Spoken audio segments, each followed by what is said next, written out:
People sometimes talk about the power of the first impressions.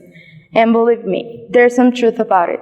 Hi, I'm Mariana, and today I'm going to talk about the first impressions.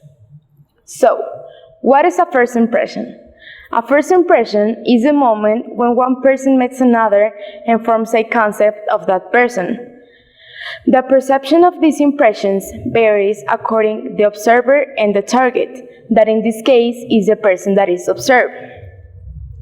It may come as a surprise to you, but studies tell us that in general, people are quite good at those brief analyses that outline first impressions. It sure has happened to you. They introduce you to a person, and soon, without really knowing why, you end up making an assessment about him. You don't get a minute to get that first impressions. His appearance, voice, gestures, manners, really small details that you will end up cataloging in one way or another.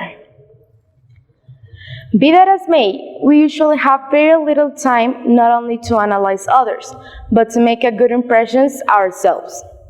For example, you're walking down the street and you stop by with a man covered with tattoos and colored hair, baggy clothes. Your first impressions about that person are negative things. That if he might be a homeless or if he's a man from the street, but you really don't know if that person is a great interpreter or maybe is the owner of a big company or a superstar. You really don't know. Or maybe he's just a person covered with tattoos, but he really is a nice person with others. So, it's like the saying, don't judge a book by its cover, because you'll never know what it's going to contain.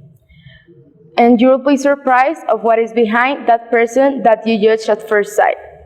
For example, you stop by with a book with a horrible cover and dark, dirty, but you really don't know if that book is one of the books of the greatest literaturalists in the world. So, my point of this is that we must learn not to judge others until you know who or she really is. So remember, there's no second chance for a first impression. Thank you.